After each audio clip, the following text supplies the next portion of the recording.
I am Jean Howard. I will be your moderator this evening. The League of Women Voters is a trusted, nonpartisan political organization. We are well known for holding forums on candidates and ballot issues in order for the citizens of our community to be informed voters. We encourage the members of our community to actively participate in our government. If you're interested in learning more about us, please pick up some of the information available in the league table in the hall later tonight. Now we have a large group of candidates this evening. This is the largest forum we've ever run. So we want to make sure that every candidate has a chance to be heard. In order to do that, we ask that the audience maintain silence and hold your applause until the end of the forum. If you have a question for the candidates, please write it on the card provided and give it to the runner. The runners will use this aisle right in front of me in order to stay out of the way of the camera. Questions will be collected and reviewed by the screeners who look for relevance, propriety, clarity, and legibility. No, I have to read them. Please write carefully. We know ahead of time we never have time to ask all of the questions of the candidates that you do right, but we collect them all and then we share them with the candidates after the forum. This forum will last 90 minutes and it is being taped by Up North Media and will be broadcast on Up North TV on Channel 97.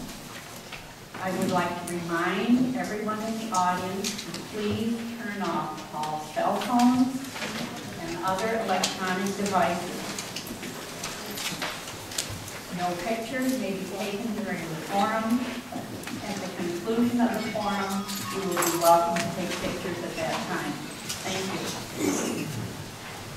We will have 1 minute opening statements by each candidate.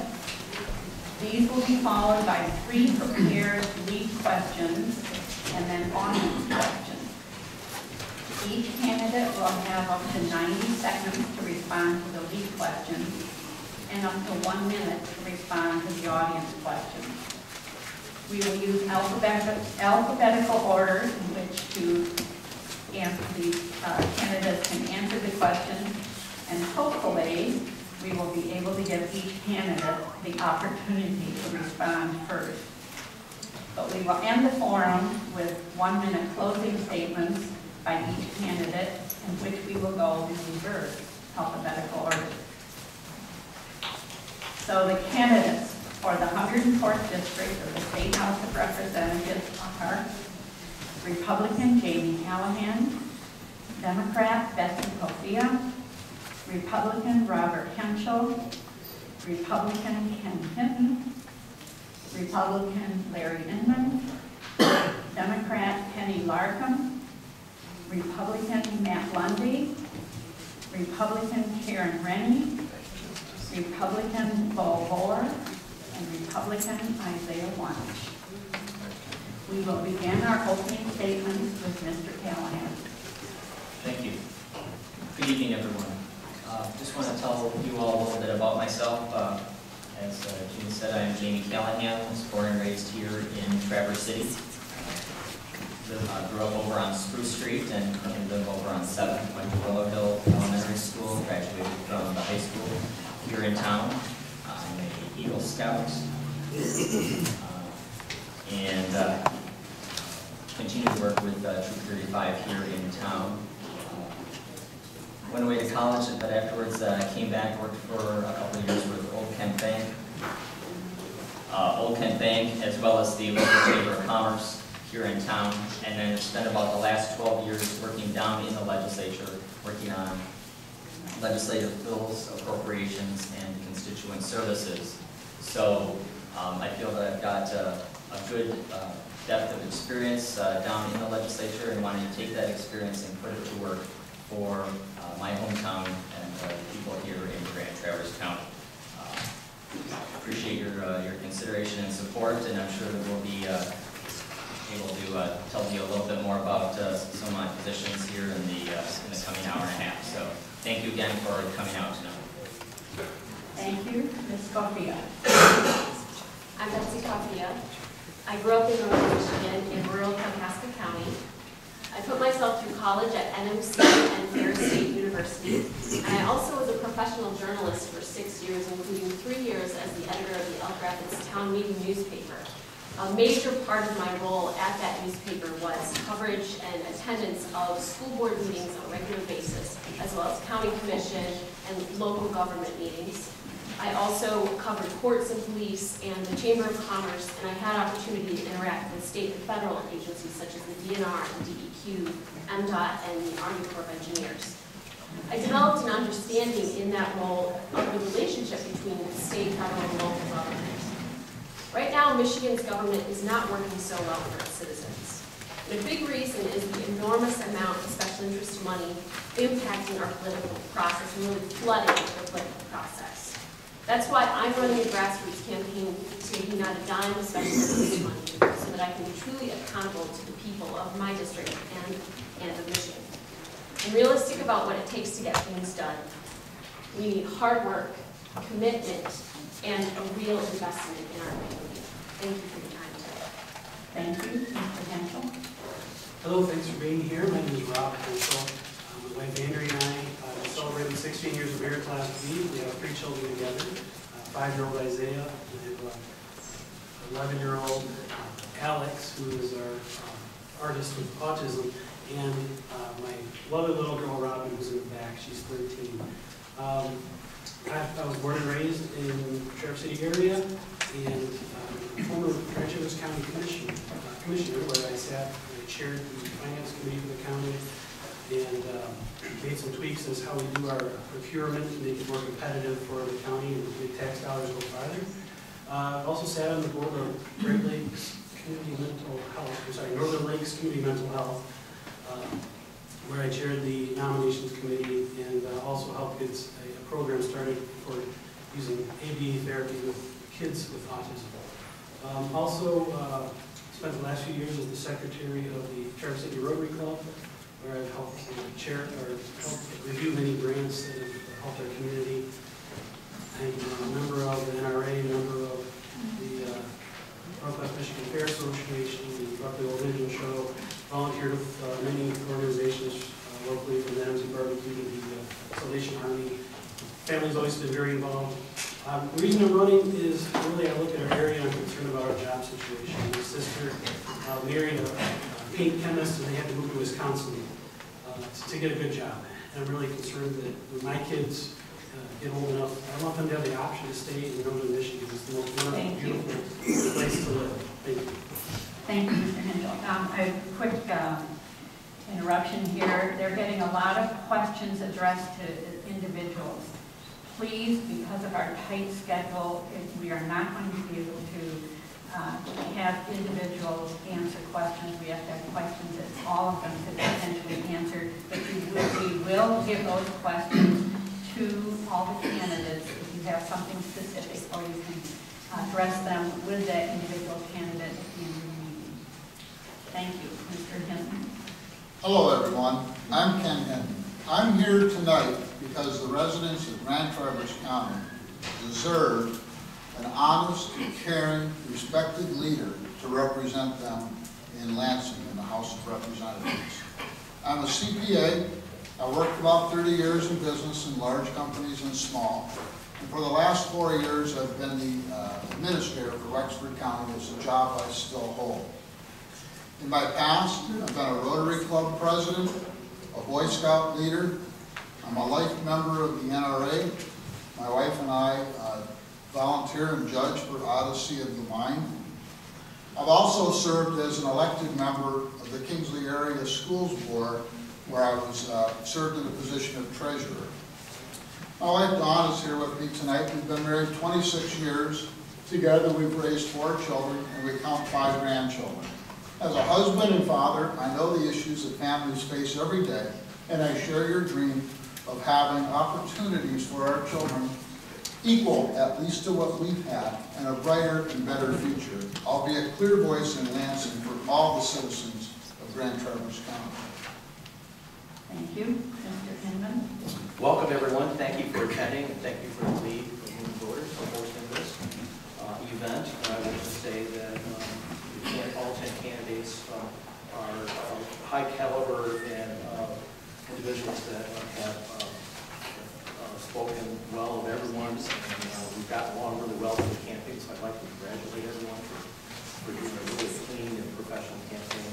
My name's Larry Inman. I've been with this area since the early 1970s. I came up and went to Northwestern Michigan College, and then I went up to Northern Michigan University, came down and was fortunate to get a job at Empire National Bank.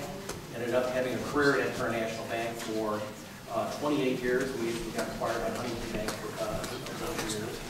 And I was fortunate enough to have the management at Empire National Bank and Huntington National Bank allow me to do a lot of community service, and that would also include being on the Grand Traverse County Board of Commissioners. This is my 22nd year on the Grand Traverse County Board of Commissioners, and that is a 2-year seat, so this is my 11th term representing a lot of citizens from Grand Traverse County on the Board of Commissioners.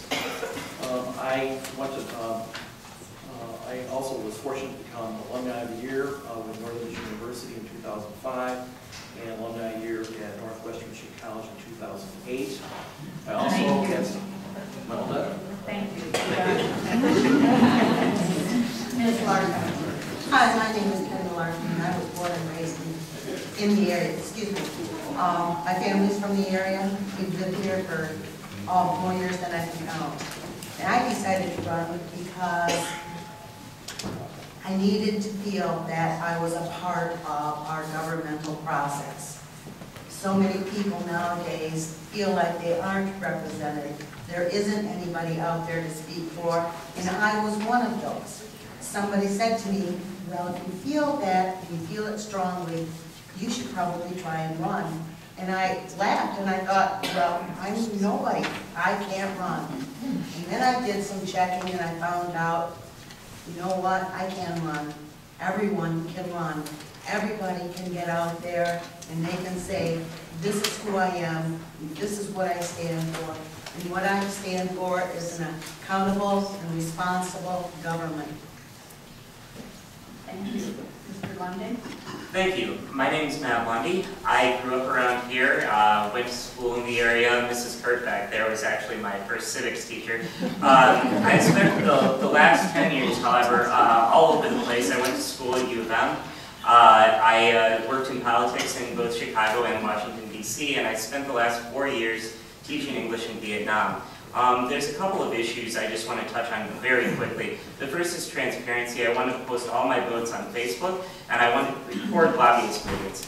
The other is less regulation. It's too hard to open a business here. It's easier to open a business in Hanoi, Vietnam.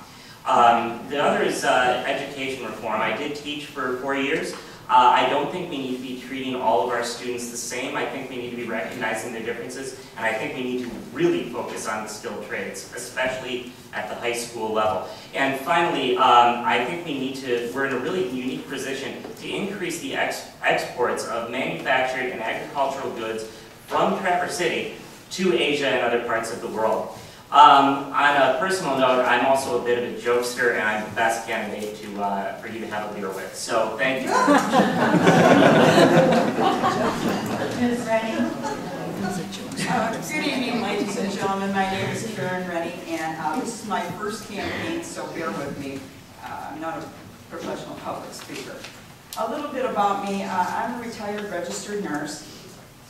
For the last 40 years, I've owned my own small business where I've been a job creator for many people.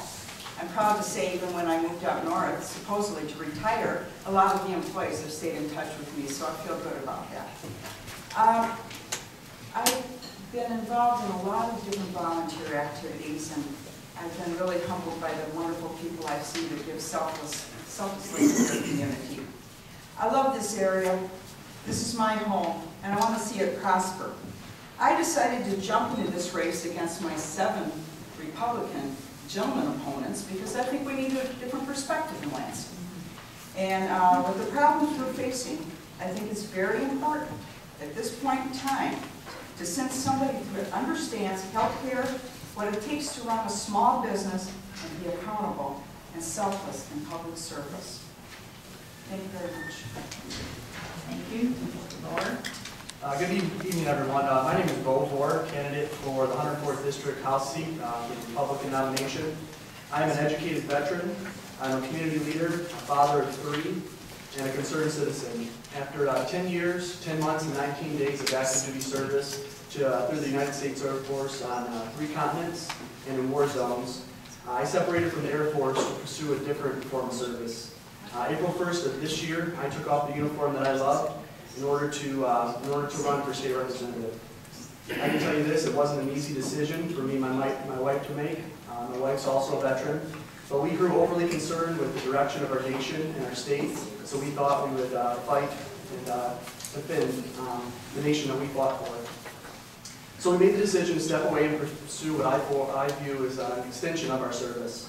The fact is, right now, we need more men and women of integrity, proven leaders with a life record that echoes the same claim, making decisions for the families, and making decisions for our families that we have to live by.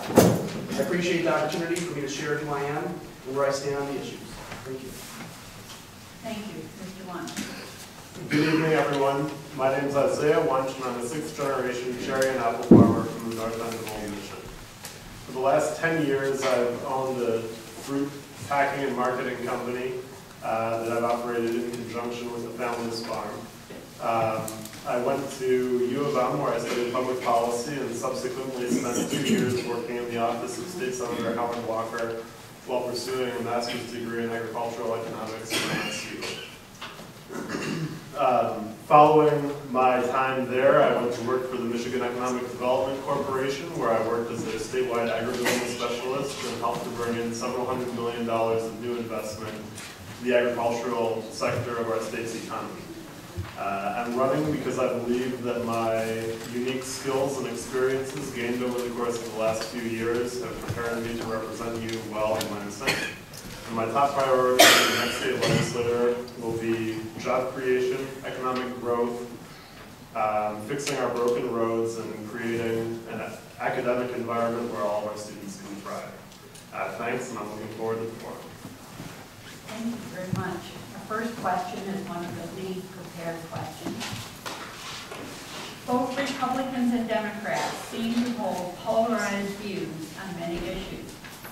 What would you do to help form moderate consensus and action to address these issues for the state, for the sake of all your constituents?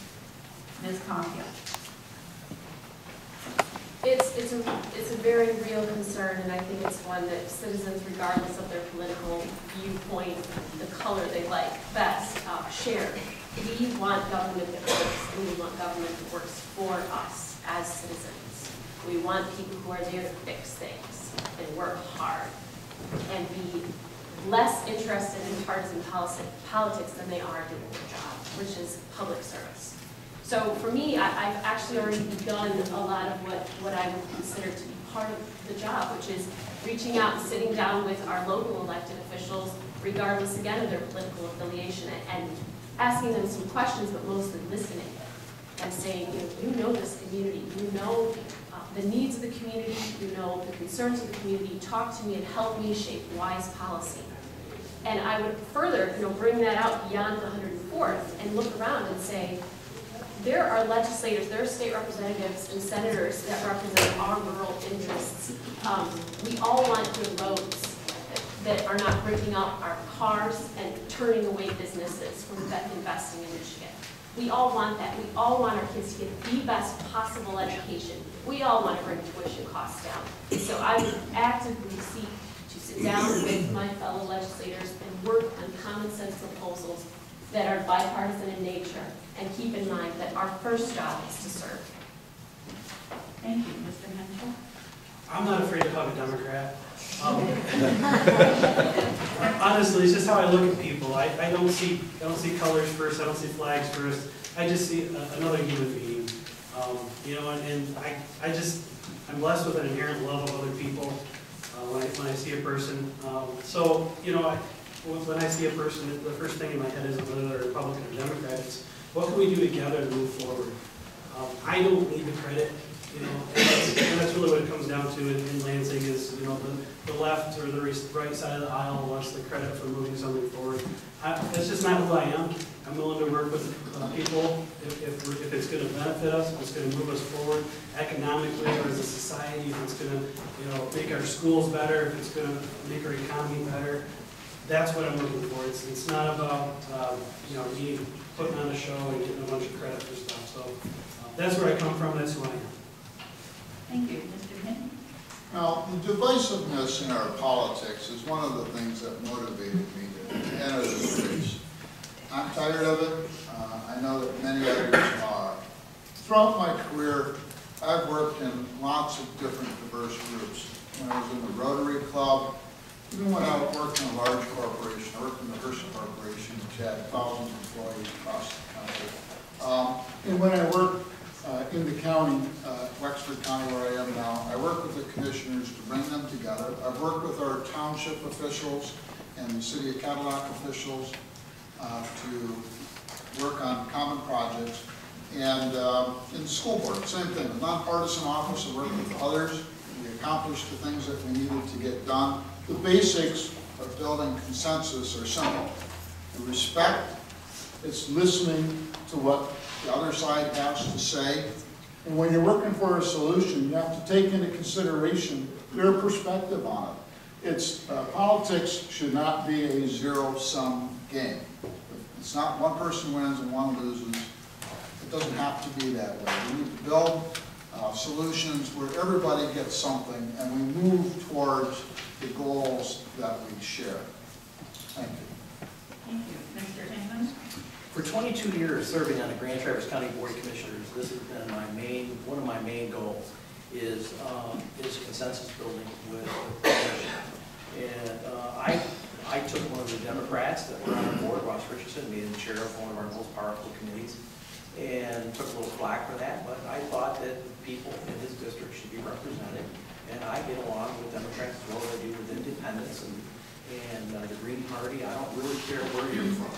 All I care about is getting things done, making decisions, and the right decisions on behalf of the public, and that's what I'm hearing when I'm going door to door. People are tired of the bickering of what's going on in Washington, D.C., and in Lansing. Everything's stifled, can't make decisions, can't get anything done, and all this interfighting. It's going to be a new environment for me when I go down to Lansing, hopefully if you vote for me.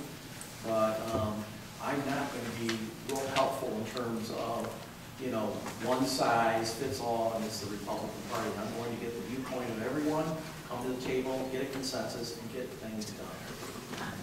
Thank you. Ms. Martin? So, as you probably guessed, I kind of work outside of the box. And that means that I work with everybody and anybody. One of my best friends is a hardcore Tea Party politician. We get along just fine. We agree to disagree on some things, and we agree on other things. I get along with everybody. And I feel that one of the biggest things we all have to do is we all have to get along. We all have to figure out what we want. Not what I want, not what he wants, but what we want for our government. Some of the things I want from my government is I want them to talk to me. I want them to tell me what they're doing. I've been here my whole life. Very rarely has a politician come up to me and said, you know what, we're going to do this. We're going to put this in for a law. What do you think about that? We find out about it after it's a law and we have to deal with it. I want accountability, I want responsibility, and I want upfront and open, and that's what I'll do. Thank you. Mr. Martin? There is a wonderfully funny book called The Hipster's Handbook, and in this handbook, it says that every hipster has one Republican friend. I happen to be that one Republican friend. There is a lot of divisiveness here, within not only within Democrats and Republicans, but within the Republican Party itself, let's be honest. One of the great things about this race is there has been zero dirt throwing, and I think everyone up here is going to be a great example for this working togetherness, just because we're not slinging mud at each other. But as far as I go, and my ability to take on this issue. I tend to focus on the issues, not on the party politics of it all. You know, some people like to, or would probably say I'm a Tea Party guy, but in many ways, I don't really want to choose that side over another. I'm really more about the issues themselves, and I also feel that my sense of humor really is an asset and really levels people out when they're talking to me. So thank you. That's all I have to say on that. I declared my candidacy last November, and at that time, I decided I would take it upon myself to go talk to different business people, government officials, and whatnot. And I asked them 4 questions. And I asked the 4 questions are, what are your concerns today? What do you project to be concerns in the years ahead? What are you looking for in a legislature? Are you happy with your legislation right now? And they didn't ask me if I was a Republican, and they didn't ask me if I was a Democrat. They wanted to know would I listen to them, and furthermore, nobody had ever asked them those questions.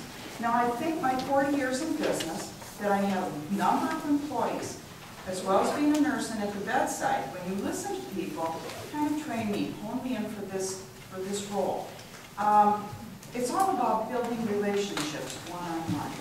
When I've worked in the GOP for a long time, but when we lost so decisively in the last presidential election, I told my husband, either I'm going to give it up or I'm changing course. And that's when I started going out and reaching out, 9/12, different groups, to see what they were saying. I don't have to agree. I want to listen. We need to have a dialogue to have anything done. Thank you. Thank you. Mr. Bowen? Well, there's no doubt that right now in our political structure, the pendulum swings back and forth, and us as citizens, we suffer because of it. I believe either way that there's one thing that supersedes political party, and I believe that's constitutional and American values. As I mentioned before, a life record I believe is important. Oftentimes we hear candidates and political officials talking about their record. Well, I believe a life record speaks volumes for a person's character. My life record has been centered around service.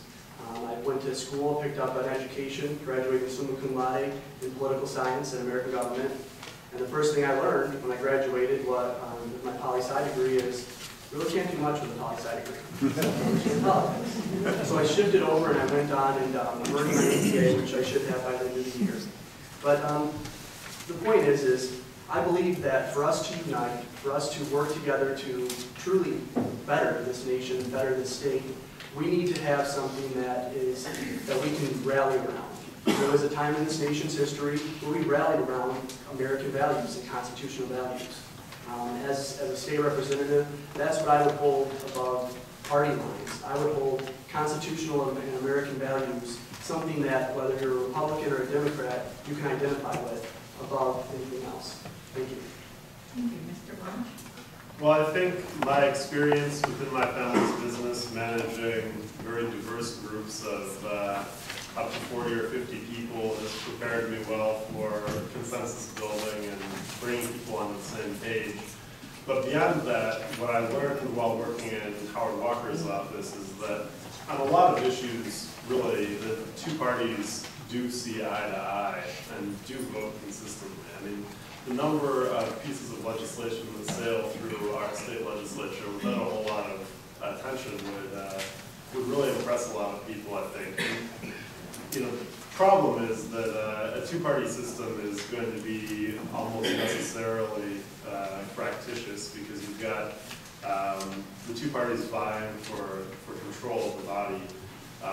And I think what's really important is that we work to ensure that the issues that are really key importance for moving our state forward don't get caught up in the political theater and turn into the hot potatoes. So what I would work on as your next state legislator is really focusing on outcomes for the issues that really matter to the state. Thank you. Mr. Callahan? Thank you. We live and work in one of the most beautiful places in all of Michigan and all of the country. And we want to make sure that it continues that way. And it's also one of the most diverse states, I think, that we've got in the country. We're not, when it comes to policy, we're not going to be able to always get 100% of what we want. I feel that I'm willing and able to go out and to work and build consensus, to reach across the aisle, to be able to go and sit with the minority leader in the House in their office or over into the Senate, and to the majority leader to work to find common ground. As I said, we can't get 100%, but the main point that we want to do is that we want to make sure that we're working to move Michigan forward and to make a stronger Michigan. And so I plan to be able to work and go across and meet with those people. Also to do that also socially. There's a lot of time when you need to develop that relationships with those other legislators, both within your party and with the other party. And I want to make sure that I'm able to do that and to get to know them on a personal level so that it's not always just one side versus the other that we're pounding heads, but that we have relationships as people so that we can all work together. And that's what I would look forward to doing. Thank you. Thank you. Our next lead question is, Michigan's jobs website lists more than 75,000 unfilled jobs, including thousands in advanced manufacturing, healthcare, and engineering. Having trained employees available to fill these positions would allow the Michigan unemployment rate to continue to decline, as well as potentially attract more businesses to Michigan. What would you propose as a legislator to improve this situation? Start with Mr. Henschel. Okay, well, I help run my family's business, West General Store. I've been there 56 years, so these are issues we deal with regularly. When there's, just a few weeks ago, the Ticker news article said there's 1,250 jobs in Grand Traverse County, and yet at that same time we had 5% unemployment. That means 1 out of 20 people able to work did not have a job, when we have 1,200 jobs available. And some of them are easy jobs. You run a cash register, something simple, not a high school job. I think we need to look at how easy it is to sit on the safety net. And it shouldn't be a safety hammock, it's supposed to be a safety net. And, when bad times fall, you hit the net, but you get off it. We also need to look at how we're educating. I talked to a high school graduate this spring. And, hey, did you learn another language? Yeah, I learned some French. Can you balance a checkbook? What's that?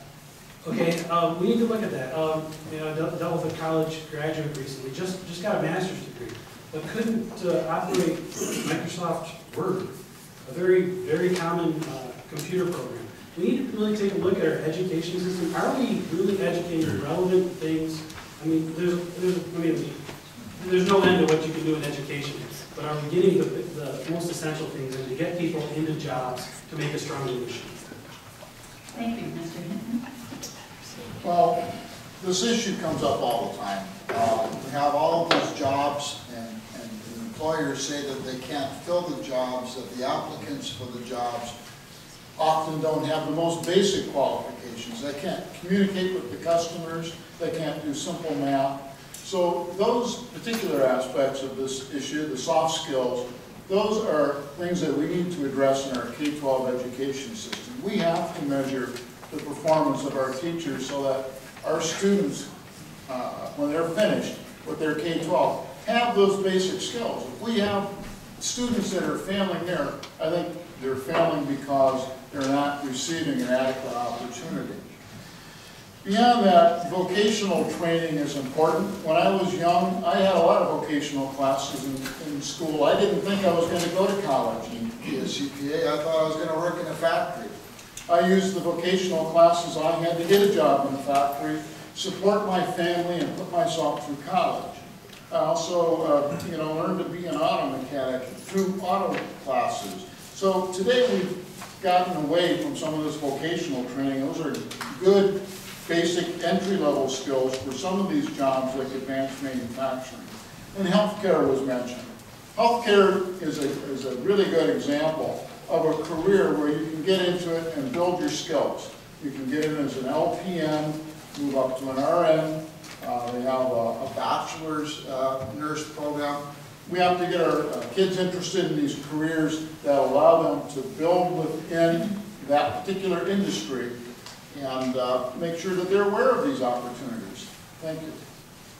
Mr. Inman. Outside of roads, which is my number one thing that I'd like to done Lansing and make it improvement on, the second is jobs, and it's multifaceted. One is we've got to make sure that we have jobs, and if they're good paying jobs, we want employers to leave the state, we want them to stay here, and we want students. We have more universities in the state of Michigan than any other state in the country. And what do? When they graduate, they go to another state. We got to find a way to keep them here. We have a unique program here locally that I think is a model that other states are looking at, especially the state of Michigan, through the Northwest Michigan Council of Governments, which I chair, along with Michigan Works. And it's a program that we're utilizing some federal and state money to do job retraining. That means we're taking individuals that don't qualify for these jobs, and we're training them. We're working with employers, we're working with community colleges, we're working with a number of agencies to attract these people in, get them retrained, rejobbed, and get them into a good paying job so they can stay in our area and enjoy living in our area rather than moving. So those are our challenges. We're doing a good job with it. The state's looking at it, and we believe that Governor Snyder is going to take our model that we're using in Grand Traverse County and implement it through the state of Michigan. Thank you. Ms. Larkin. As a parent who's about to lose a child to Oregon because she can't find a job in Michigan in her calling, which is a teacher, I think we need to do some big changes. Poor girl's $189,000 in debt, can't find a job. So I've looked at some of the things that we can do, and I think as a community, we can do a lot of different things to help them and have the jobs available. We keep them in the state, then we're way ahead. So that's what I think we need to do, is we need to look at some things that we can do for our kids once they finish their college education, they're in debt. We need to help them out. We need to find ways to keep them in the state. Then we'll have the people to fill those jobs, and we will have the means for our children that are coming up to go to college. Thank you. Mr. Lundy. Yes, thank you. I'm a really big fan of Mike Rowe and what he preaches, which is that we need to get back to the skilled trades. I think Rob and Ken and others hit the nail on the head. It's really about putting more of an emphasis on skilled trade education. Not all kids are going to want or need to learn English to a 12th grade level. At least not English literature. It's not, I don't know about you, but like quoting James Joyce doesn't come up in everyday conversation with me, or it's certainly not in my work. There's so few people my age that know how to fix a toilet or change a tire on a car. I mean, real basic stuff. And yet we're pushing our kids, many of us, and I don't necessarily live in this room, but I'm saying it seems to me that society seems to push kids to go to college and get degrees that aren't necessarily going to help them. As far as I'm concerned, telling a kid that they should go to some small liberal arts school that's going to cost 50 grand a year and put them 200 grand in debt by the time they're done is more dangerous than, and not explain that to them, is more dangerous than handing them a joint. I mean, we are literally putting our kids as a nation of debtors, and that sucks. So we really need to get away from that. We really need to get away from that. And we need to start concentrating on things that can get kids jobs. Thank you. Thank you. Ms. Rennie? Education is one of my top priorities. When I was a young girl and I went to high school, it was a college prep program, and I'd say 99% of my fellow students were college prep. I was talking to a senator of the ward meeting recently, and he said he has a grandson and was so proud of him that he became a welder. And he got a great job. making good money, but he had to go to Texas, unfortunately. But I think that we need more technical and vocational offerings for students. I had a lady that I called today, and she was in tears on one of my phone calls. She has one son that's going to college and doing wonderfully, and the other son is struggling, and she said, how can we meet his need? Why does he need a language? Why does he need this, and why does he need that? She wound us in tears. So, one thing, ladies and gentlemen, I'm a registered nurse. I've taught a couple classes at NMC in the past. The students there have a wonderful program. It's a 2-year program. If you become employed at Munson Hospital with an associate degree, within 7 years, it's required you have your BSN. Where are those students going to go? I'd like to have more university programs come up here, a satellite program where the nurses can go right there. Maybe the nurse is 45 years old. Not everybody's 19 when they graduate from college anymore. Well, right here, they have a home, they have a family, and get their training here. Thank you. Thank you, Mr. Gore. Before I got out of the U.S. Air Force, I was the Air Force representative for this area. And my role was hiring young men and women from 17 to 27 for a job with the U.S. Air Force. I put hundreds of people in the U.S. Air Force who I keep in touch with to this day, and many more I turned down because of their qualifications. One thing that I garnered from this experience as an Air Force representative is that I had many young men and women from 17 to 27 coming into my office with mounds of debt, sometimes up to $80,000 in debt, and couldn't find a job.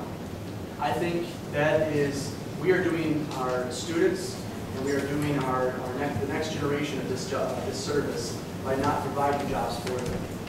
Also, as an Air Force representative, we focused on STEM, science, technology, education, and math. Not because it's the future, it's because it's the present. So if we're going to hire people for the jobs that we need work for, we need to train them to those jobs. Also, I think another aspect of this is some of the social programs that we have. Some of the social programs we have, I think, don't encourage folks to work their way back into full-time employment. In fact, I spoke to a constituent recently who has 3 children, was working part-time, and then picked up a full-time job and was making less money full-time than they were as a part-time employee. So for me, what I think we need to do, I think that we need to, government needs to somewhat step aside and allow opportunities for consumer education to take hold and encourage our young people to pick up the jobs that are needed in the workforce. Thank you. Well, I'm glad that we're talking about this. This is actually an issue that I worked on somewhat while I was with the Michigan Economic Development Corporation. What I found while looking into this issue there is that Michigan does a great job of training college degree exporters college degree holders who we export, and we struggle to bring folks who just have a traditional high school diploma into our workforce. So we've got degree holders leaving, high school educated potential workers who aren't able to find jobs.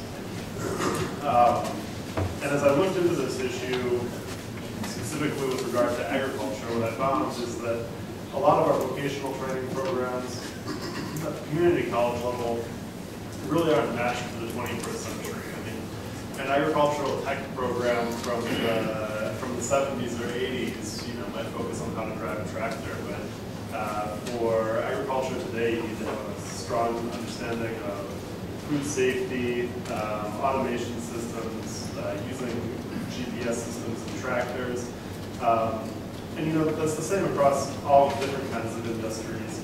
And our state is a leader in the community college system. And I think what we need to work on is a regionalized approach to bringing our community colleges up to date and putting into place programs that meet local needs, that are updated regularly to change our rapidly changing jobs landscape. Thank you. Mr. Callahan. Thank you. I hope that nobody has their windows down. You're looking to get your car cleaned out a little bit. It's raining pretty good out there. We have a skills gap here in Michigan. 75,000 jobs is a lot of available jobs that we have, that we could fill, if we had the people that are trained to fill them.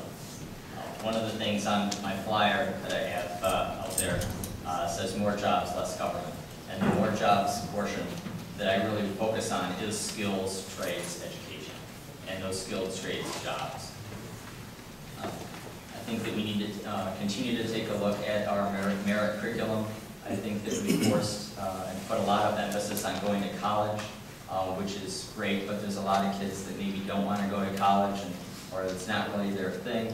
We need to make sure that our curriculum creates the opportunity and flexibility for those kids to be able to get other education, other different skill sets within their time at school, so that they can get into the fields that they want to, and go down, get those jobs that they want. I think that there's some opportunities that we have in our area for some really innovative and creative partnerships, whether it's through NMC and the MTech program, our career tech program we have through the ISD, as well as through the Chamber and our business community. We work together for apprenticeships and internships that kids can go to while in school, get the training that they want, and essentially possibly even get certified.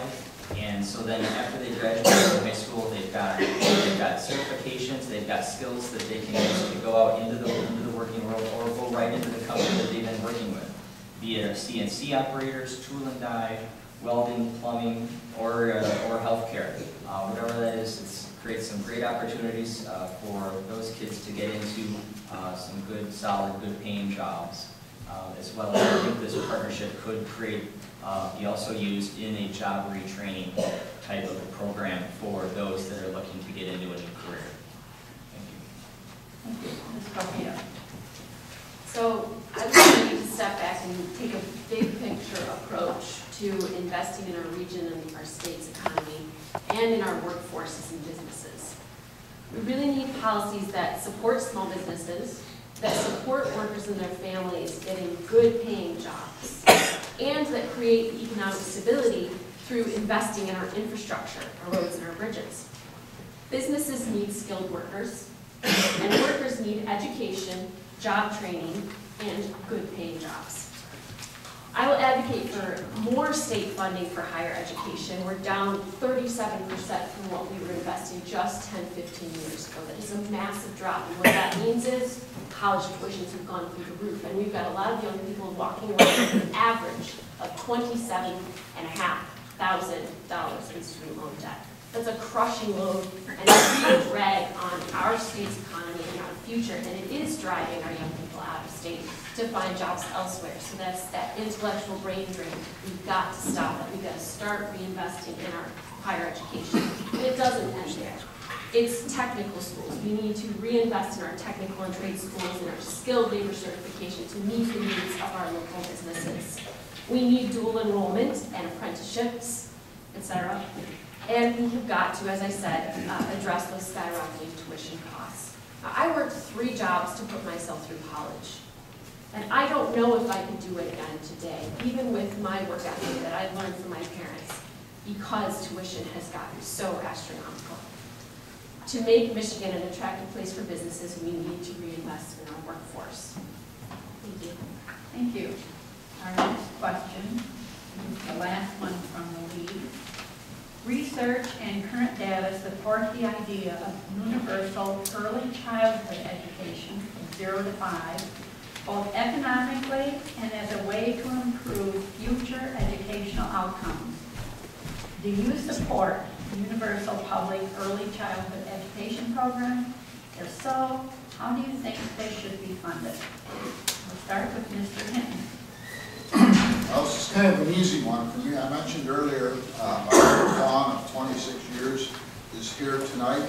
She's an early childhood special education teacher in Kalkaska, so of course I'm supporting early childhood education. I supported it when I was a member of the Kingsley Schools Board as well.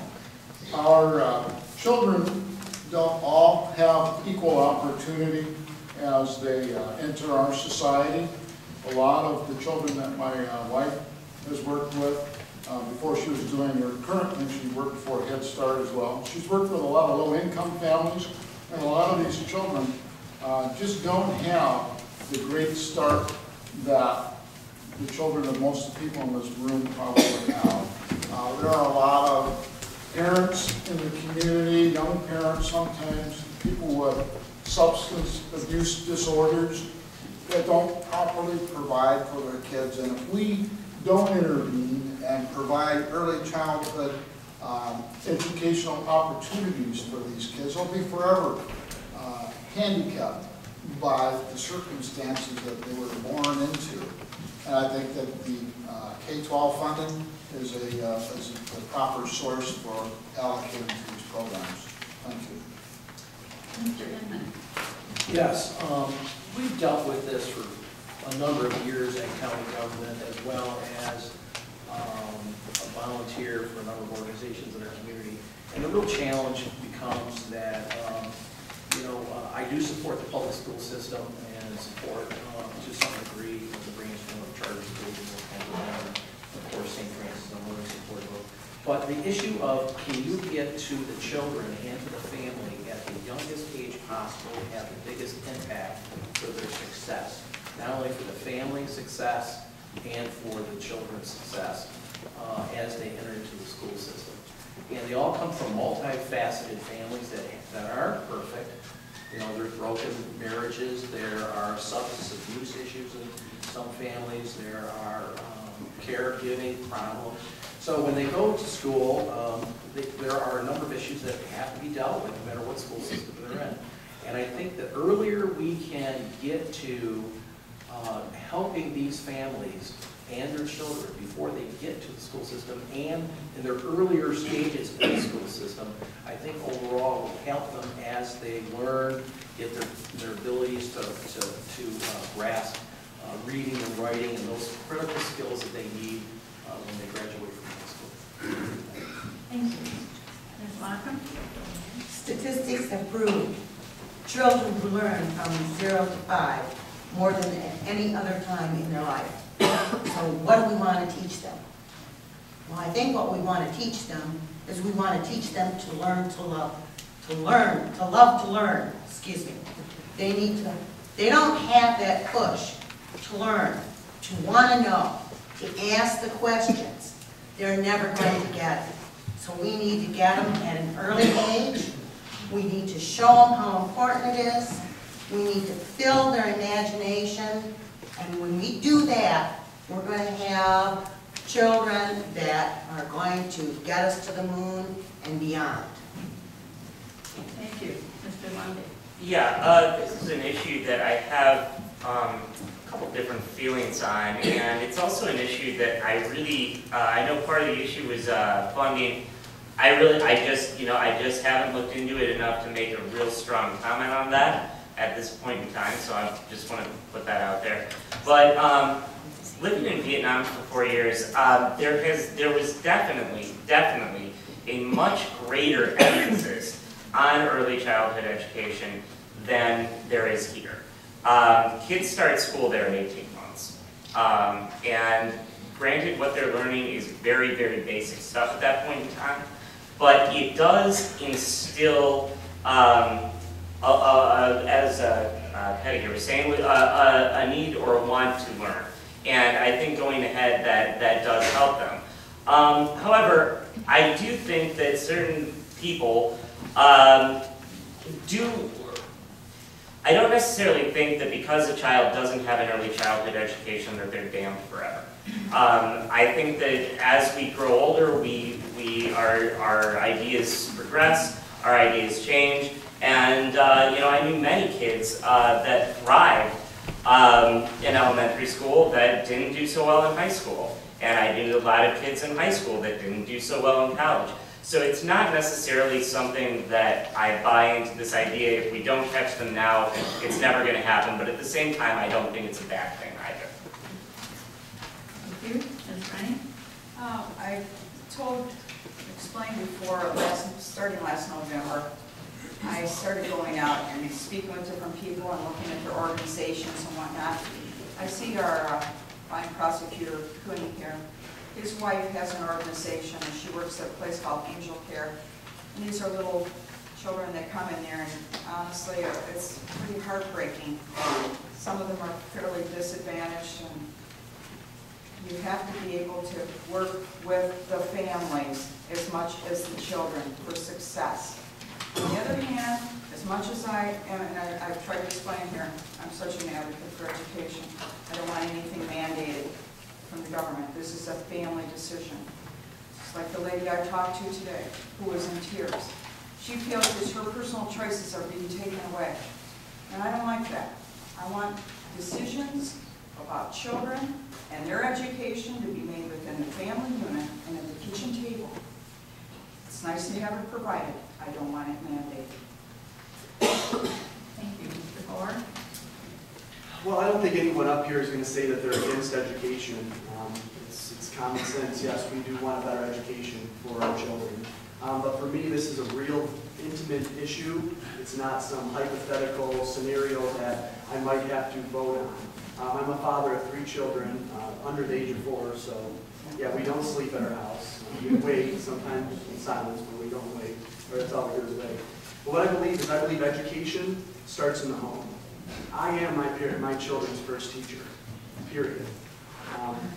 The school districts are a tool for me as a parent to further educate my children during those developmental years. I don't believe that there is a one-size-fits-all approach to education. I think that has been proven across the states to fail. We can't have a one-size-fits-all approach to really anything because we live in a country where everyone's free and everyone's unique and different and has their own needs. So once again, I believe in consumer choice in education. I believe in a free enterprise approach to how we educate our children. What works best for my children might not work best for yours. But what I also believe is that we should have equal funding for our students, for our school districts, but we shouldn't have stipulations and mandates on how the school district spends those funds. I think we should have we as parents should be able to influence our school districts, not some foreign or removed governmental entity. Thank you. Thank you, Mr. Lunch. To answer this question quite simply, yes, I am supportive of early childhood education, universal early childhood education. I studied K-12 education policy while I was at the University of Michigan. Every study that's ever been done on the early childhood education shows that 0 to 5 is the most critical age to be educating students. And to address the question of where funding should come from, I also have the opportunity to study the state budget. And if you look at our state budget, the 3 big elephants in the room are state funding of education, state funding of health care, and state funding of corrections. And I would look probably to streamline the other 2 big costs in order to fund universal early childhood education. Thank you. Mr. Callahan? We all know education is the building blocks in the base for success that we have in life overall, and also here for a prosperous Michigan in the future. Our kids, they come from all different backgrounds, and if we need to do some support to help some of those kids, give them a better leg up so that they are more prepared to be able to get into, when they go into the standard K-12 program education system, I think that's definitely needed. The quicker that we can start working with a lot of these kids to give them that help, the better. From a funding perspective, I think that we can use a combination of funds, be it through the school aid fund, through the general fund, and also I think there's probably some opportunities that we can partner as well with local entities that are also doing this to help build upon their successes. As a state and as a community, we need to really completely support early education. Thank you. Thank you. Ms. Sophia? One of of the 3 jobs that I had the honor to do while I was putting myself in college was TCAPS. I was a special education assistant and a classroom assistant. And I worked with various ages, including the really busy ones, the 2-, 3-, and 4-year-olds. And let me tell you, an hour goes by so slowly because it's 5-minute blocks. Their attention, they're learning, they're growing, they're running around. I was always exhausted at the end of those days, especially. But the first years of life are critically important to a child's brain development and their overall health. And as I've knocked doors and as I've served our community, I have seen a lot of poverty, and I've seen a lot of how that impacts a child's exposure to basic things that we would take for granted. I started reading when I was 3 years old, and I had a house full of books. I had books, and I had a bookmobile that came from my little library, and I could ride my bike over and get new books. We have children in our community whose families have to move all the time, or there's just something going on where they're not even getting books in their home. And so that is, we really need to front load investment in our little ones, understanding that that is front loading investment in our state and in our future. Absolutely, we do need to support universal preschool.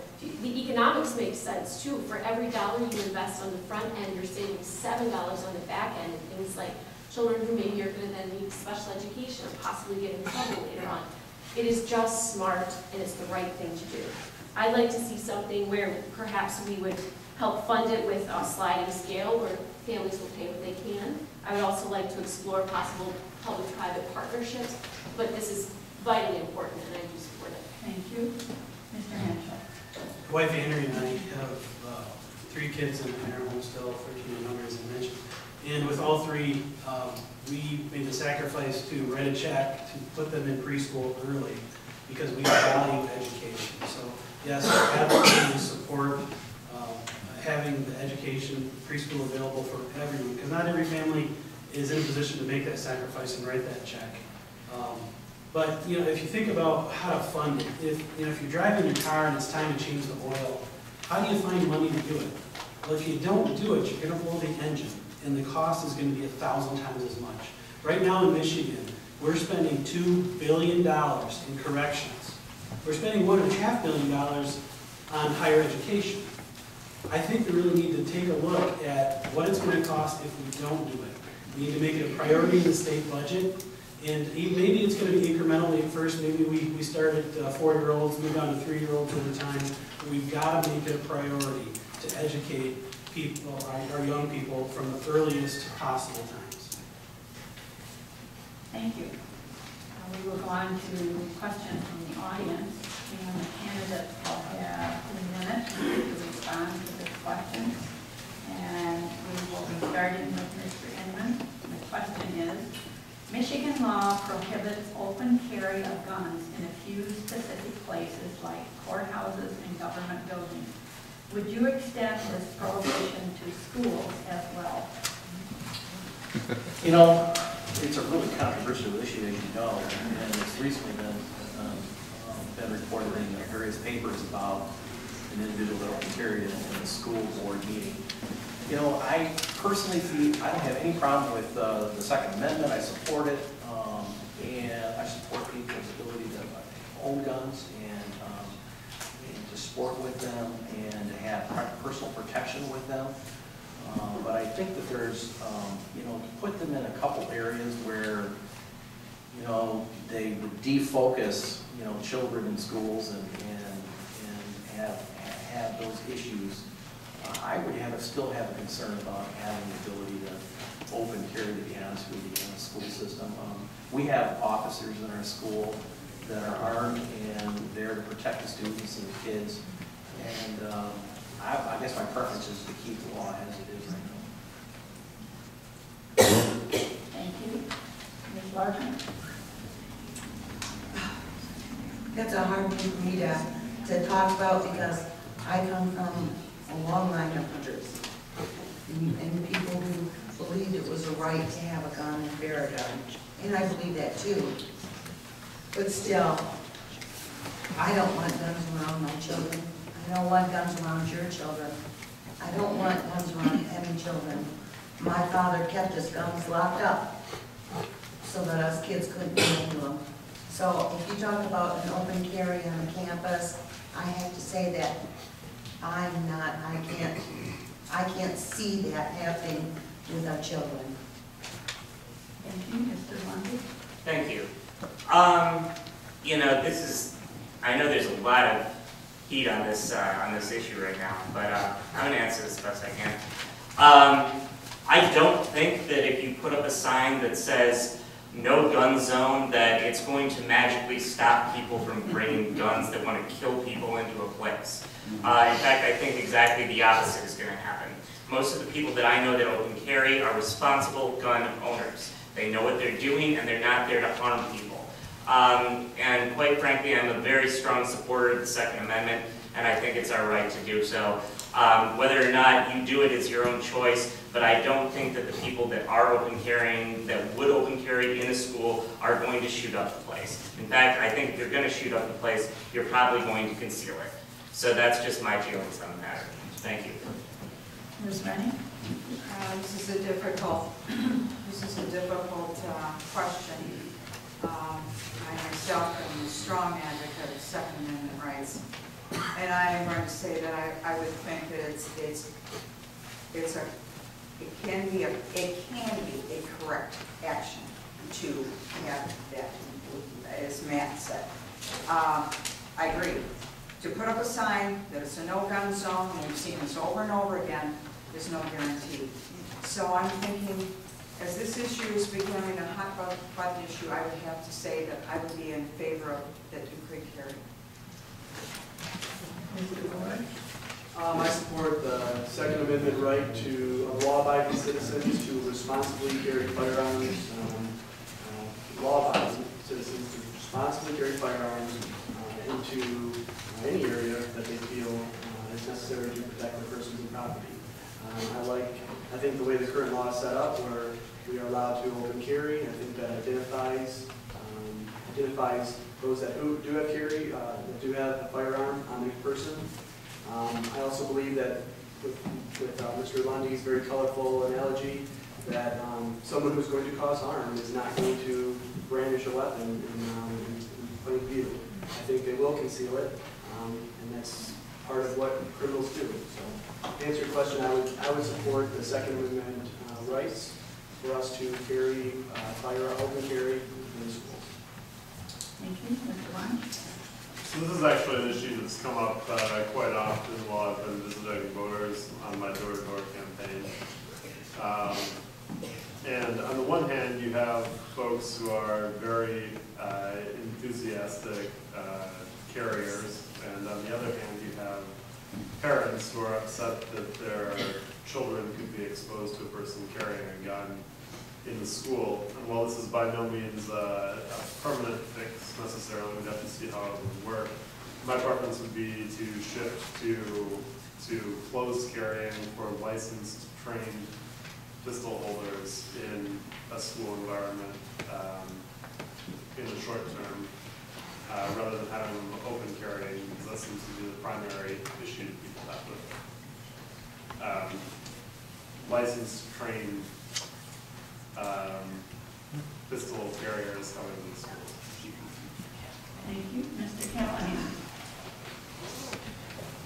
We've got, this has been one of those big issue discussions lately. We also have to keep in mind the difference. You've got open carry, and then you've also got the concealed carry. I would support our current law on open carry as it's written right now, and also, of course, the Second Amendment. But I think that schools, we're going to start seeing them trying to develop some policies in regards to how to deal with open carry, and that's fine. I'm fine with schools working to develop that as well, as long as it doesn't infringe, of course, on the rights of the individual. Thank you, Ms. Sophia. Oh, there's a lot to say about this. Let's start with those policies. Having, again, worked as a teaching assistant in the school and participated in the mandatory lockdowns, let me tell you, it's actually pretty traumatic for the staff and certainly for the children to even pretend to even have to go through that. And we need to understand that right now the policy from our sheriff and from our superintendent is a full lockdown anytime any individual walks into our schools with a weapon. So we really need to factor that into what that's doing to a child learning environment. The fact that it's just straight up scary, it's a huge responsibility for the staff. I would also like to visit another action of our state legislature recently, over the last few years in particular, of disinvesting and cutting funding to our schools repeatedly, creating a situation and mandatory revenue sharing to our local communities, which has meant we are cutting the people who I support open carrying in schools, which is police officers. We've had to cut our liaison officers. I absolutely oppose open carry in schools, churches, stadiums where there's alcohol. I think that we really need to look carefully at a balance between people's individual rights and the public's right to feel safe and to know that their children are safe. Thank you. Mr. Mitchell. Well, I'll start off saying I'm licensed to carry concealed weapon. I have one of those reasons if you're wondering. But I do have a license with me. I don't usually carry one, but if I ever feel I and my family is in danger, I am licensed to have a gun hidden in my jacket or holstered in some way. This is one of those issues you can't have it both ways. Either you believe in and support the Constitution of the United States, or you don't. Either the Second Amendment. Yes. Apparently, we have some liberals in the room. Candidates are all welcome to give their opinion, please. Either you believe in the founding documents of this country, or you don't. It's black and white to me what the Second Amendment says, a person has the right to bear arms. Every time we create a gun-free zone, where do people go to shoot people up? A gun-free zone. Why? Because the criminals have the guns. You can't stop a criminal from having a gun in a gun-free zone. You can only stop a law-abiding citizen from having a gun in a gun-free zone. So if only the criminals have the guns, how do you stop them? That's a problem. The only thing that stops a person with a gun, the only thing they're afraid of, is a good guy with a gun. So I support things as they are, but we do need to have discernment in our actions. And I don't have any time to go into that. Thank you. Mr. Hinton. Well, I think I stated earlier, I've been a life member of the NRA for a number of years. I've handled firearms all my life. I also have a concealed pistol license, and I'm not carrying tonight. It's pretty rare that I carry, but occasionally I do if I feel I'm in an area that I could need to defend myself. But there's a long established principle that we're all familiar with, and that's that you don't walk into a theater and holler at fire. And I think open carrying in a school today is akin to walking into a theater and hollering at fire. I would never open carry. I got a big 44 Magnum pistol, what's, nice big cowboy gun that I could wear on my hip. I just can't imagine I'd ever walk into a school with that. But on the other hand, I do have that concealed pistol license. I have a constitutional right to bear that arm. And I think the answer to this problem is to allow a licensed concealed pistol license holder to carry in a school. Thank you. We have time, I think, for one more question, and none of us are answering. And what I'm going to do is ask that each candidate just give their answer in 30 seconds, please, to this question, so we can get through it and then go on to closing statements. I know, it's amazing. It's almost 8:15 already, and so it's going to take a little bit of time for our closing statements. We want to definitely make sure we have time for that. Next question. Everyone agrees something needs to be done about the roads and bridges in the state. What solution would you propose, and how would you fund it? Ms. Larson. One of my biggies, well, here's what I say. Every time I go up to a gas pump, I pay a tax. And that tax is supposed to pay for the road repair. I keep asking, how much actually went to road repair? What happens to that money if there's any left over at the end of the year? Does it roll over to the next year, or is it shunted to another fund? I think that before we can make a decision about it, are we going to pay more taxes, we need to find out the answers for the taxes that we already pay for. Thank you. Mr. Lundy. Yes, thank you. My answer to this is we do have the money for this in our budget. It's just going to the wrong things. Two of the big issues that I think we need to cut immediately are corrections and corporate welfare. We're spending far too money putting people away of our citizens. We have the highest incarceration rate of any country in the world. And quite frankly, we're giving too much money to companies. And that's my answer. Thank you. Thank you, Ms. Larkin. Well, I'm convinced that Lansing wastes money. Having been a business owner, small business owner for so many years, when I need to buy a piece of equipment or I want to hire somebody else, I have to make the tough calls. Sometimes it means I don't take a paycheck that week. That's the life of a business owner. And they need to do the same thing in Lansing, instead of just trying to pass it on to the taxpayers. And I pay one, and I'm a taxpayer, and I'm paying too much as it is. I don't want more taxes. Okay, we need to cut the fat, and we can do it. Thank you, Mr. Fuller. I don't think government throwing money at a problem has ever solved anything. I also believe that money raised for roads should go to roads. I don't believe it's a money issue. I believe the money is there. It's a stewardship issue. It's using the resources we have to the most efficient ability we have to do. And I think we're not doing that.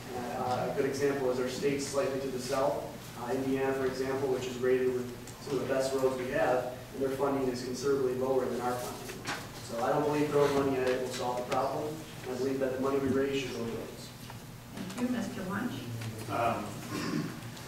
While I was at WDC, I saw a company that was willing to invest $10 billion in our state leave because they said they had to make a drive from Grand Rapids to Kalamazoo. The roads were so bad that they said, upon reaching Kalamazoo, you folks don't invest in your state, so why should we? And I think while we can talk about how to trim fat out of the budget, this is an issue that's pressing enough that we need to look at raising revenue to at least repair the damage and neglect that's occurred over the course of the last few decades and get our roads into serviceable shape. Thank you. Mr. Callahan. Thank you. First and foremost, we do need to look internally within our budget. We got a $52 billion budget that we have right now. So we need to look inside to see what savings that we can come up with and dedicate that to our roads. Also, this probably a combination of things that we need to look at. Things like shifting from our 19-cent flat tax currently on gas to a possible wholesale tax. Also looking at the sales tax that you pay on gasoline. None of that goes to roads. And I think we should look at dedicating a portion of that sales tax that you pay on gasoline to go to the Michigan Transportation Fund, other than the portion that is dedicated to schools. Thank you. Thank you. Ms. Althea. 25% of our bridges right now are rated as structurally deficient, and almost 40% of our roads are rated poor. But I'm not telling you all anything that you didn't experience as you were driving here tonight. It's a huge problem, and we do need to find the funding for it. Mr. Lundy made a good point. Michigan does imprison more people than Iran, China, or Cuba. And we keep them in prison for longer than most other states. I do believe there's an awful lot of our budget going towards corrections right now, and we should look at how we handle nonviolent drug offenders in particular. And I do believe there's a cost savings that could be directed towards making our roads passable and making our state a place where we are attracting companies to come and invest here. Thank you. Mr. Henschel. One of our jobs as Grand Traverse County Commissioners was to appoint road commissioners. And so I kind of took it on myself to educate myself on roads. And what I found out in the process was that it is cheaper to keep a good road in good shape than to wait till it deteriorates to a bad road and have to rebuild it. The answer for the state of Michigan is to get a long-term plan to get our roads in good shape and keep them in good shape, because in the long term, it's much, much, much cheaper to do it that way. So we've got to bite the bullet and get our roads in good shape and keep them that way. Thank you. Mr. Hinton. Well, the number I have on our state budget is about $53 billion. $37 billion of that is non-educational related. So if we could find efficiencies on that $37 billion to the tune of just 3 to 4%, we'd have enough money there to take care of the needs in our roads. That would generate over $1 billion. I've heard estimates as high as $1.5 billion that we need. State isn't always the most efficient purchaser. We have these prevailing wage laws that I'm in favor of repealing. When you do infrastructure projects at the state level, you're required to pay, to contract out at union levels. That hurts some of our small contractors up here as well. Thank you, Mr. Hinton. And Mr. Inman. Absolutely. The number one issue on hitting doors is roads. And we've dealt with this on the County Board of Commissioners. It's been very frustrating. Michigan is a border state. We don't get back the amount that we send to the federal government for taxes in the gas fuel tax. We have to look at our general fund at the state. We have to, and it would be the only thing that I would look at for a tax increase or some kind of adjustment in a tax increase. Otherwise, I'm against tax increases. We're going to have to take a look at the possibility of maybe uncapping the percentage amount of the fuel tax if prices go up or down. Or we're just going to have to just make a commitment to fund it through that mechanism. We have a lot of tourism in this area, and we can have a lot of return dollars from that. Thank you, Mr. Inman. Okay, closing statements. We are in time limit, everybody. We will start our closing statements with Mr. Lunch.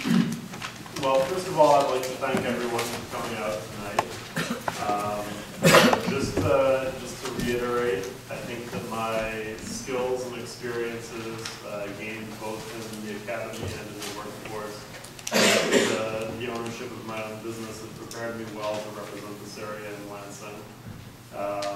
I understand that we have a growing economy based on our strong natural resource assets, and that makes us a little bit different from a lot of the rest of the state. My key priorities are to be creating jobs, growing the economy, ensuring that every Michigan student has a great education, and fixing the roads. And I believe that I've got a pragmatic, results-oriented approach that will really help us move this area forward. Thanks again. Thank you, Mr. Ford. Well, I'm not going to throw around any buzzwords in my closing statements, but what I like to say is that as a service member, a citizen, and father of three, I can no longer sit back idle and watch our nation head in the direction that it's headed. For me, I look at this as the next couple of years, one of us will be up here speaking for you and your families in Lansing. For myself, I have honorable service to this nation, my family, and service to my community. I've studied in higher education the mechanisms of government, and I can say that I'm ready to serve you as your elected voice in Lansing. I appreciate your consideration, and if you have any follow-up questions for me, my information is in the back along with my contact information. Also, I appreciate the League of Women Voters for wrangling all 10 of us into one spot for the first time ever to hear our views. I hope you guys enjoy your meeting. Thank you, Ms. Rennie. Yes, I'd like to thank everybody for coming out, and particularly the League of Women Voters. We all look forward to being here and talking with you as a whole, the 10 of us. In order to address our biggest issues correctly, we're going to need serious people with serious experience. This is a huge role that I hope you embark upon. I feel that my knowledge of volunteering in the community, being a nurse, as well as a small business owner, makes me uniquely qualified. Ladies and gentlemen, I may be outspent in this race, but I won't be outworked. I'm out every single day. I think I've surprised some of my younger competitors. I'm a businesswoman, a nurse, and I always will have a listening ear and a compassionate heart in listening to people. If you send me to Lansing, I'll use my experience to ensure a prosperous future for Michigan. Again, my name is Karen Rennie. I'd be honored to have your support. Thank you. Thank you, Mr. Lundy. Thank you. Yeah, I'd just like to spend my closing statements touching on two issues that weren't brought up but I think are extremely important. The first is transparency. Ms. Copia and I don't agree on a whole lot of stuff, but the one thing I think we both do agree on is getting special interests out, and I think transparency is probably the best way to do this. I have no problem taking PAC money, but PACs don't want to give me money because of my transparency stance. And what that means is basically giving you information. You are my boss, okay? And I think too many politicians take that for granted. I want you to have all the information you can have. The budget online is awful right now. It's so hard to figure out where anything goes. even for somebody as tech savvy as me. But the other thing is, I want to put votes on Facebook. I want to get more information to you. I want to take lobbyist meetings. I think that this is stuff that we really need to focus on. The other final thing is exports. There's a huge market in Asia for agricultural and manufactured goods. Dried fruits and wine are big in China and Vietnam, and it's something we really need to tap into. Thank you. Thank you. Ms. Larkin. I would like to thank the League of Women's Voters for having me here, and I would like to thank them for letting me share my opinions with you. But I want to say that if you elect me, my opinions really don't matter. Because if I'm elected, I'm a representative, and I'm a representative of the people. So the person, the people whose opinions matter is your opinions. That's what I want to do. I want to take government back down to the people that matter. Thank you, Mr. Inman. When I go door to door, one of the main questions people ask me, other than issues, and the big one is roads, is why should I vote for you? And my answer to them is, hopefully I have the experience that you're looking for. Someone who's been in the banking business for 20 years, local government service, serving the local community for 22 years, and volunteers for over 30 years. But the most important thing that people have seen from me in the county commission for 22 years is my openness, my transparency, and my honesty. And when you call me, I will call you back. We will have a discussion. I will hear your opinion, and I will take your opinion forward to not only the county commission as I do now, but to the state legislature. I will be your representative. I just will not be Larry's. That's why I would like you to vote for me. Thank you. Mr. Hinton. First, I want to offer a sincere thank you to tonight's host, the League of Women Voters, and to everyone who attended this event. I know there's a lot to consider on this ballot, and I appreciate your efforts to be informed. Now, our county, Grand Traverse County, entered this year with a budget with $1 million deficit, approximately, and a promise to look at it this year to figure out how they could address that. During 4 years I've been an administrator in the neighboring counties, we've added to the general fund every year, and we've had a balanced budget this year. 3 weeks ago, we just got the second Standard & Poor's credit rating increase since the 4 years I've been there. And I bring these things up because, to me, they're evidence of what I've accomplished by my ability to work with others and get good solutions and good fiscal management. Now, if you're as tired of politicians as I am, then I'll ask you to do what I'm going to do. What I hope my wife's going to do, and that's to vote for me. A vote for Ken Hinton is a vote for a hard-working problem solver who will be your representative in Lansing. Thank you. Thank you, Mr. Henshaw. Let me add my gratitude to the League of Women's Voters there. I'm watching you gals work down here trying to keep track of the clocks. You're doing a great job, and thank you very much for going through this for us and for the public. I'm not a professional speaker, professional politician. I'm a local shopkeeper, and my goal is not to become a professional politician. I grew up in my family's retail business, waiting on and helping customers, members of the public, and that's what I'm looking to do here. I'd like to go down to Lansing. I'd like to spend a couple of years representing our local values, and when it's all done and over with, I'm going to come back and run a hardware store. Whatever I create as a representative, I get to live with. I'm not looking for a career, I'm not looking for retirement politics. So that's really where I'm going from. You might notice I don't have any notes here. I'm really trying to just shoot from the heart and show you where I'm at. No hidden agendas. What you see is what you get. I really want to have an open door policy with the public, and I want them to know where I stand and know what they can expect. Thank you very much for coming tonight. Thank you. Sophia? Yes, definitely. Thank you to the League of Women Voters for hosting tonight, and a great opportunity, and thank you to all of you for your attention and for participating in our process, because politics is supposed to be about people, and it's supposed to be about serving all of us. And that right there kind of hits at the heart of why I decided to do something that I don't think I really had on my bucket list earlier in my life, which is to step up and run for political office. We have a crisis in Michigan and in our nation, and that has everything to do with the amount of money pouring, flooding into our political process. it's just gone through the roof. And it is having a very severe toll on the types of decision and the type of leadership we're getting out of our elected officials. Because quite frankly, they are distracted and they're more interested in getting a return on investment for their special interest donors than they are in doing the work of the people. I'm running a different kind of campaign. Not a single dime that comes into my campaign coffers comes from any special interest group. It's all from individual Michigan citizens. And I did that very purposefully because I want you to know I know exactly who I work for. Thank you very much. Thank you, Mr. Callahan. Thank you. And I would also be remiss if I didn't thank the League of Women Voters for putting this on tonight. Ms. Hopper, for your moderator skills, and Ms. Kurt as Voter Services Chair, and members of the committee who helped put this together along with Up North Media. In this era of term limits, I feel that we do need someone who's had some legislative experience and been around and knows how things work and how things can get done. I have that experience and feel that I can hit the ground running on your behalf on day one. In my time down in the legislature, I've worked through 3 different governors.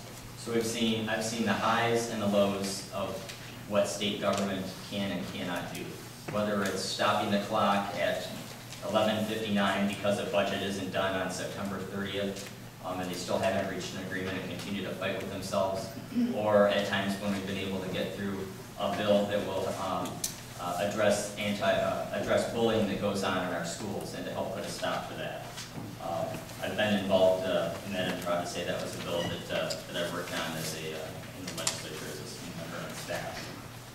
I'm also proud to say that I continue to serve our community through the Cherry Festival. I'm a 30-year volunteer, and also continue and actually sit on the Board of Governors right now. Also my work in Scouts that I've mentioned, and I'll just close real quick and say that I do love this region. I would love to continue to serve on your behalf, and would be proud to represent you down at Lansing, and would appreciate your consideration. Thank you. Let's give a big round of applause.